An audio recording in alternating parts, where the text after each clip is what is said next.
Good day everyone, my name is Kasoko Jefferson from BSIT 2A. So for today's video is I'm going to present my final presentation, which is the production ready multi-module Java using AWT and Java Swing. So my system is called Organization Management System. So for today's, in this part, you're gonna see the role selection module.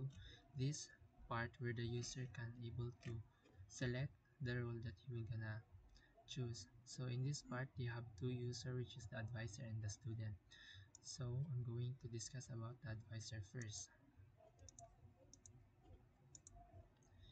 After you choose the advisor, you will go to advisor login. So we don't have any account yet, so we're gonna register pa.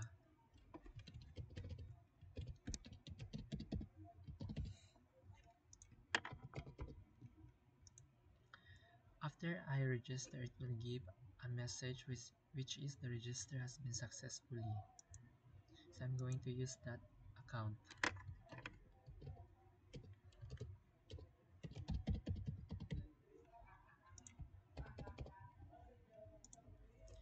So after I log in, it will go to advisor dashboard. It will give a message welcome advisor. In this dashboard, you're gonna see the organization, student request, event, and award.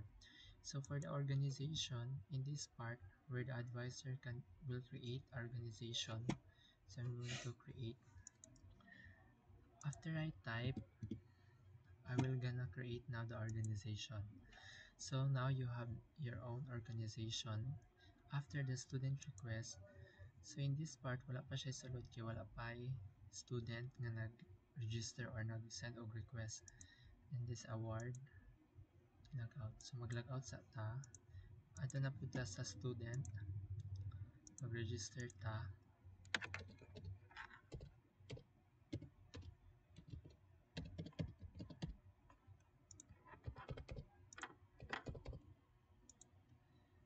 So has been after the registration of student, it will also give our message which is the registration is successfully.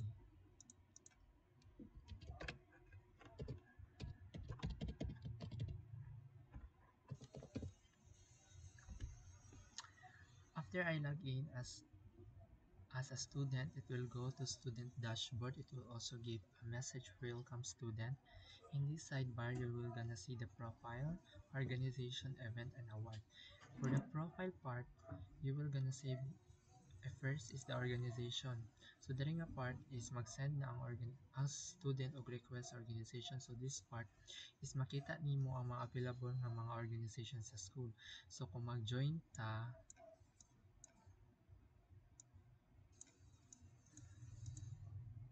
mag-send din siya og your request to join Salio has been approval pa, so pending pa na siya. So magbalik ta sa advisor if na mag-send na ba ang iyang request.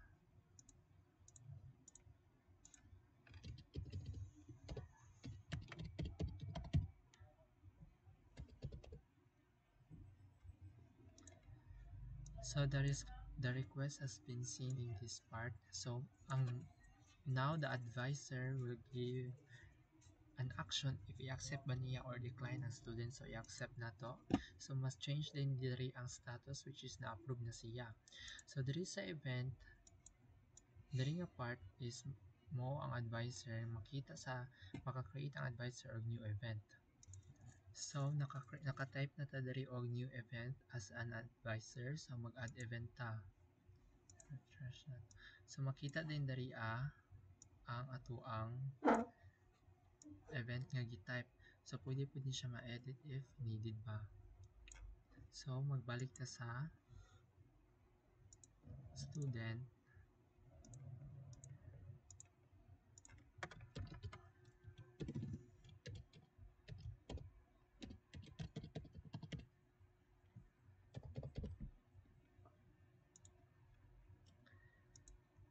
So sa event, makita dayon diri as a student ang gibuhat nato gaina nga event which is kani.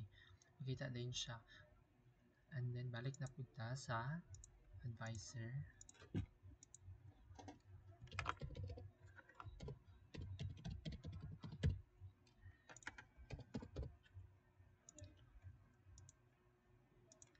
So there is a event.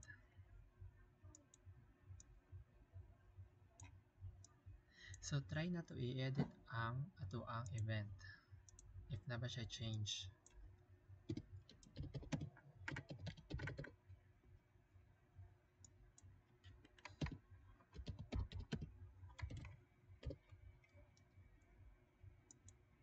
So has been updated na siya. So na-edit gid siya. So try na to balik tan-aw sa student if na change pa gid siya.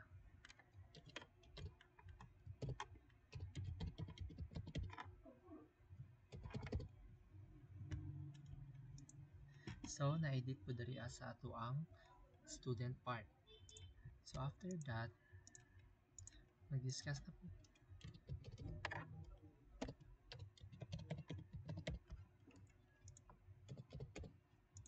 So I'm going to discuss the last part, which is the award. So diri nga part is makita nato ang mga gipang-approve nga students sa atong organization.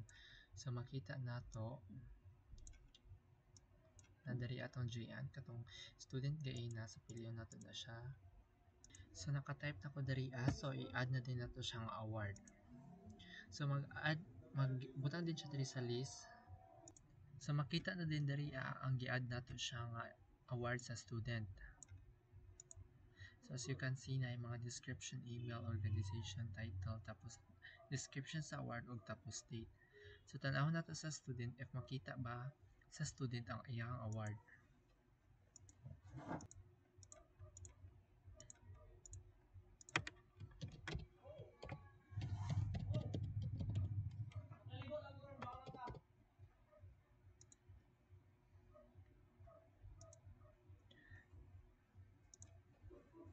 So nakita sa atong student which is the kani nakita nato siya ang iyang award nga nakuha.